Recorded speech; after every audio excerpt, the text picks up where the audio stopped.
Hello, our friends, Evolutionary Energy Arts family. Hello there. Welcome back. Welcome back, guys. As always, want to give thanks to our Patreons for their support. Exclusive videos going up on Patreon each week. Huge thank yous. Thank you. We couldn't do it without you guys. Also, do check out Evolutionary Energy Arts. This is our website, which was recently given a once over or twice or thrice, or I don't know what's after that, by Ellie, our dear Ellie, who is a family member, a very special family member, and helping us with lots of projects. So again, do check out Evolutionary Energy Arts to learn more about us. You know, I saw this and just said to Cindy, this is perfect. This is all we need. This is all we need for this video. The struggle is real. I think this video, here's a little smiley face and laughing hysterically, but this is really humanity. This is our reality in a nutshell.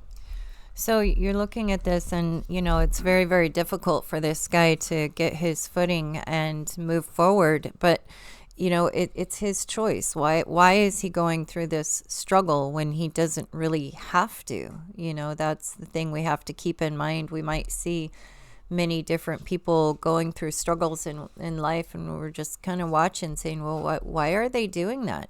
Well, it's there's something on their path, there's purpose, there's something behind it. They have to learn something for themselves, and that thing might be, well, you're just simply going in the wrong spot. You can get grounding and move forward, but you're just not doing it in the right spot, and that's for each and every one of us to figure out. Yeah, I mean, this says everything, because so much of humanity is being controlled through fear and kept from learning that they have the ability to ascend. They can fly. You don't have to be running on a treadmill that is never going to stop. As long as you stay on that treadmill, it's never going to stop. And you're never really going to get anywhere. This is the reality. So as we've been alluding to, we see changes in the system or apparent changes, but it's still the system. Yet at the same time, the changes do have to happen. We do need to disintegrate this system, because ultimately this system itself is what inhibits the soul from flying. And this bird doesn't even realize, perhaps, or maybe he just forgot. He's got wings. He could fly. He doesn't have to struggle every single day against the tide. And it is not hopeless. It is not inevitable that he's going to fall. No, it's up to him. And once he chooses to realize that, you know what, I'm in this construct, but I'm something that can ascend past this construct. In fact, this construct is not natural to me. The feel of this construct, the texture, the vibration, everything about this construct is abnormal. It's not the natural world. Just as, this is not a part of nature. It's constructed from nature, but it's being used to convey, again, these entities, these souls, from one place to another, but never really getting anywhere. This is what this system does to us. It does control us through fear and through our own inability to see outside of the box. And thus, here we go. We're running on the staircase. Now, should he be jumping out of his paradigm and jump onto the other escalator and then go up and then go down and then go up and then go down? Well, that's for him to decide. Again, it's up to us to decide when we get off of that treadmill that leads to nowhere.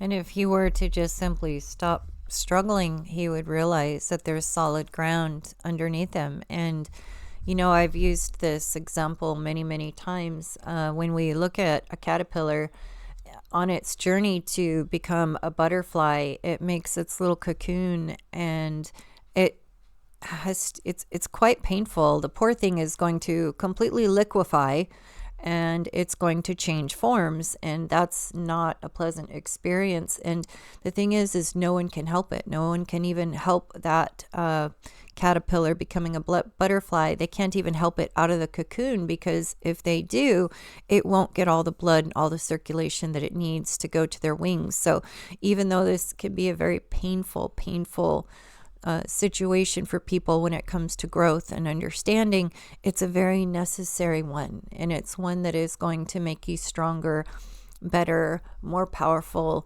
You're going to find yourself in a whole new world when you allow yourself to realize that you have some solid ground underneath you if you drop. Again, what we find ourselves in is a situation where we're controlled by fear. When you look to the news, isn't it 90% or more negative and fearful? Of course. It is, because again, that gives you the idea that the entire control system is based on negativity. It's based on pessimism. It's also based on fear primarily, and it's through the fear that we find ourselves controlled, and it makes us jump from one situation into another, all of which are part of the control system, all of which are keeping us on this escalator that goes to nowhere. It does. And it's really difficult to acknowledge that unless you see it from a different perspective, unless you see someone else going through that struggle.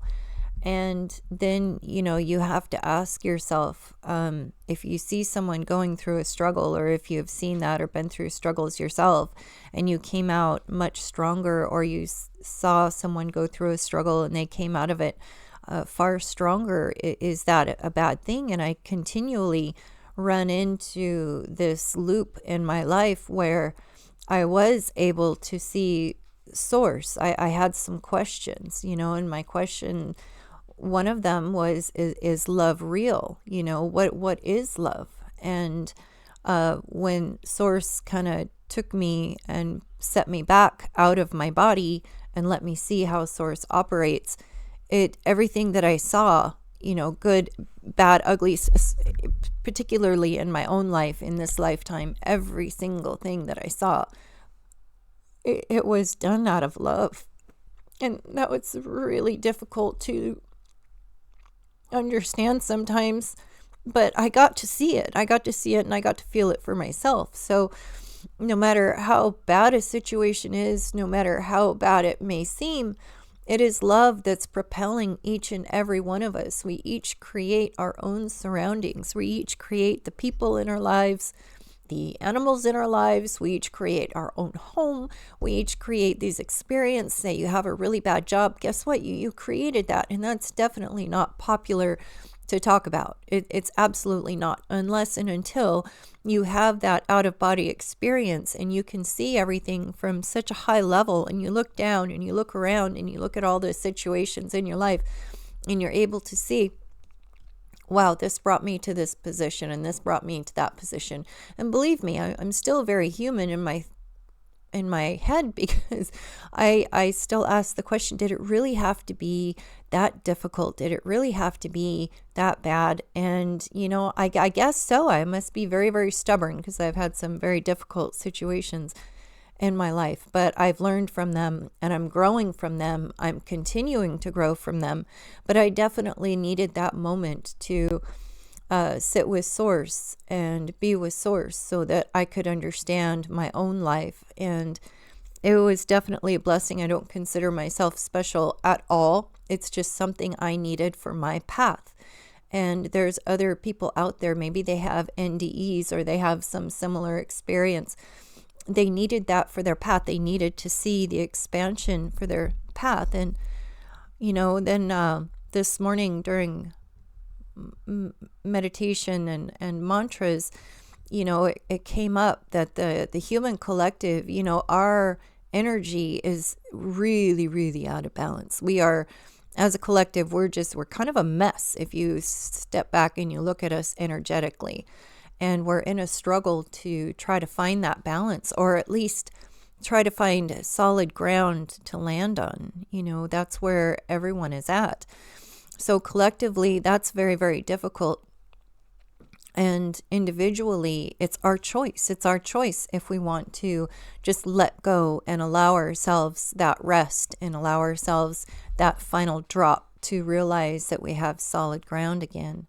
And the guides were also showing me this morning inside of the human body, showing me all of these cells that were kind of en masse, and they were diseased and they were not happy. And let's say you are the only healthy cell.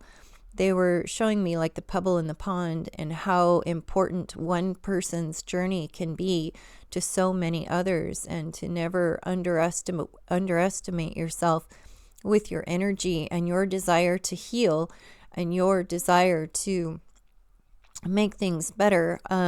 There's some things in Vedic astrology that I find very, very interesting, and it has to do with the human soul.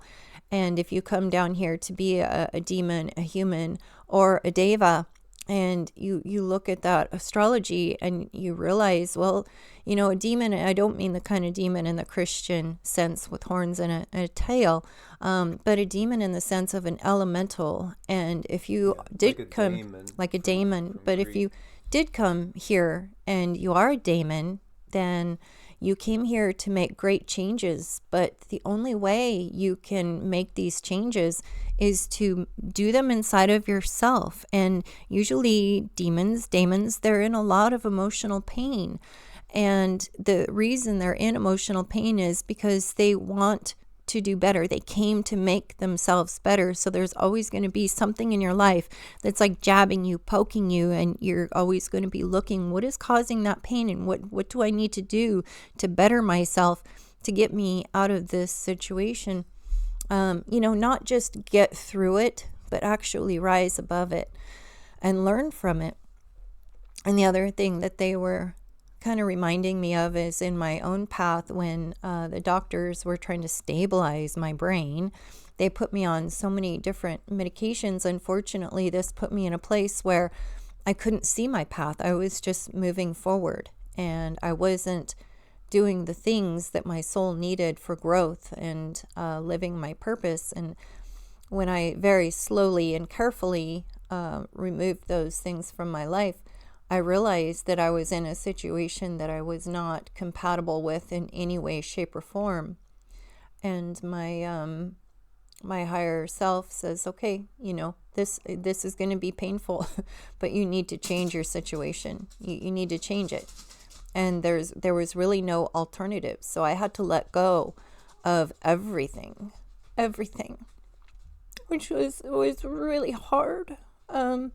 Your family, your kids, your everything. But I realized that I could land on solid ground, and I realized I do have wings, and I realized I can do some things that would help other people.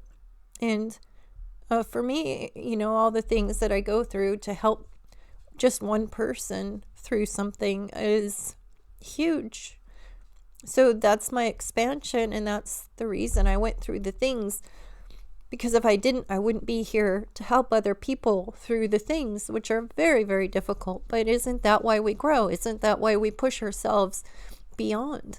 Isn't that why we expand? In some way, shape, or form, we are helping to correct the human energy, the co-creative energy. We are here to help each other, and we've created the situation that we live in for ourselves, for the growth. So how is it you could ever say that anything is really, truly, quote, bad, unquote, when you've been able to expand out of the body and see source? So again, I constantly loop, and when something really crummy happens in my life, it's not, I'm not happy about it. I don't like it, but I do have that extra step and that extra thought to say, okay, I've seen this before. I know there's a reason for it. This is going to kind of hurt and suck walking through it, but I'm going to get through it. And after I do, I'm going to be better, stronger, faster. It's like leveling up in a video game. Yeah, absolutely. And, this bird might be convinced that it cannot fly. It's never been told it could fly. It's never even conceived of the reality of using its wings to lift itself off the ground. And I'll equate that to people that don't know that we are already eternal spirits, that you don't need any being's blessing to have eternal life. That's your very nature. You are an eternal being having a temporary human experience. And, to this bird who hasn't seen other birds flying, that reality might seem just like conjecture. How do you really know anybody could fly? Well, I'm watching other birds at the feeders that I just filled up before doing the video, and they're flying, chasing each other around like crazy. I could see them with my own two eyes. This is, again, gnosis, which is all about knowing through experiencing, as opposed to any sort of blind faith in what you can or cannot do. Again, this is what the system gives us. The system gives us diagnosis. It tells us what it thinks is wrong with us, or it tells us what it's been told to think is wrong with us. Each one of us is a unique individual, and the reality is diagnosis could also be a form of black magic, putting a limiting mechanism on our own reality, our own perceptions. I go back to when there was a time when, seriously, there was advertisements for full frontal lobotomy. Schizophrenia? Hearing voices? Well, you could be relieved of this problem with a full frontal lobotomy. This is what the system offered as a solution. When the reality is, oh wow, beautiful hawk went overhead. That was pretty, what a sign that is. That's another sign for humanity to fly. It's time to fly again. Their paradigms, their constructs, which again includes the medical system, it includes the political system, it includes the religions. These are all constructs of limitation. They're not possibilities. They're dead ends. They are dead ends. We need to think above this and beyond this. So again, you'll have people that can't conceive of anything that the system hasn't told them is true and real. And yet there are tons out there that have experienced for themselves the reality that's beyond what most people have perhaps experienced, but they know it's real. This also reminds me of 3D and 4D when we're embodied. So when the escalator is going down, we're coming into embodiment in the 3D. Then we jump across and we go up the up escalator, and we are in that 4D, the astral plane. It's part of one construct. It is part of one construct, and typically the bird will jump over and start heading back down again for another embodiment. All the while, the bird, if it chooses to, can fly and lift beyond the 3D, 4D construct, because the 3D, 4D is they're one side each of the same paradigm. So typically, we descend, we go into embodiment, and then when we're done with this vehicle, we'll jump out of it, we'll still be us, and then we'll ascend and do it all over again, typically many, many times. You might not come down to the same lobby. You might not come down in the same place, so to speak. We do incarnate in different planets, in different realms. Again, it's all about our frequency. It's not dogma that sends us to one place or another. It really is your own frequency, and it is a lot of what you really, really expect to happen initially. As you'll have so many people that are Christians, what do they experience when they pass on? They experience Jesus, or they experience their family members coming to meet them. Other traditions, they might experience Buddha being there, or they could experience Vishnu being there. Again, they could experience Mother Mary, whatever it is that they hold dear and feel comfortable with. And in fact, we've had friends that we've interviewed that have passed on to the other side, and what do they share?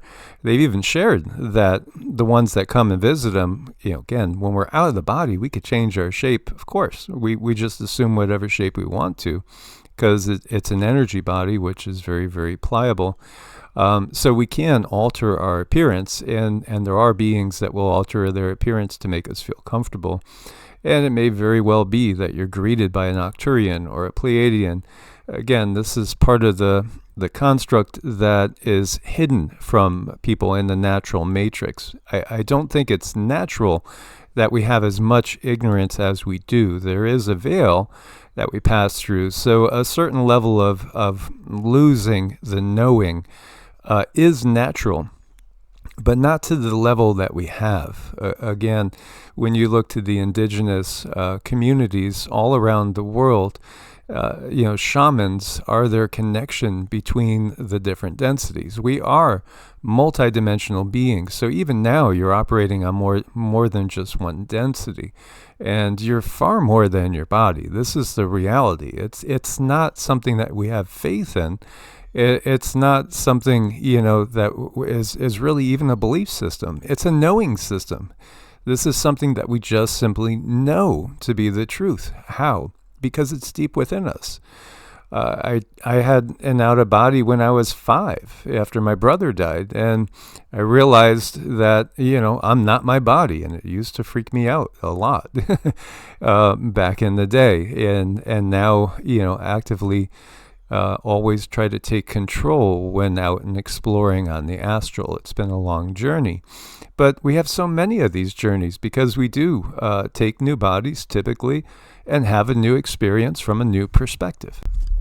What makes it so difficult being in the human body right now is that we're not geared to be completely expanded. Our human body puts in certain blockages for us to deal with, and in doing so, that's what brings us expansion. And a lot of people, when they do, if they have an NDE, they see the being that they need to see. And I think in my case, I've been exposed to so many different beings and so many different belief systems.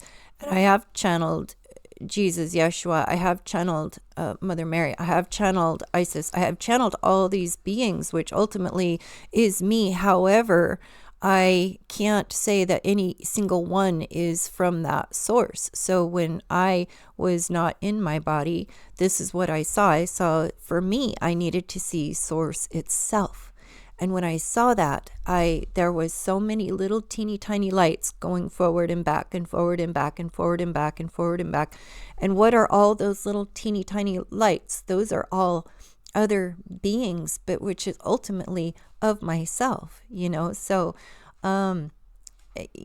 there's many different passages to take on this pathway. There's many different rivers, but we have to understand that all these rivers lead to the same ocean.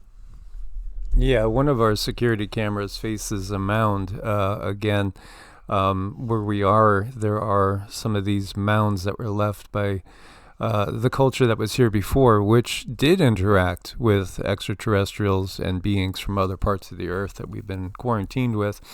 And every night we'll see countless spirit orbs going back and forth and all around.